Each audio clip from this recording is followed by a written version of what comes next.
So hello, what's up mga brother? So ayun, galing na po ako sa work, kakaway ko lang.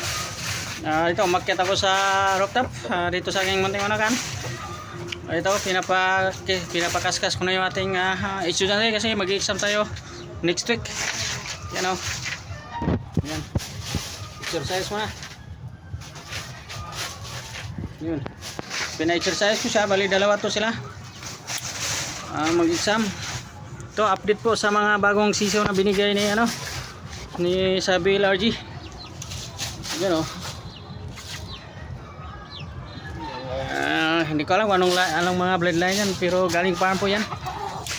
Ito po yung 9 months old, exam natin. Try ko mag-exam next week.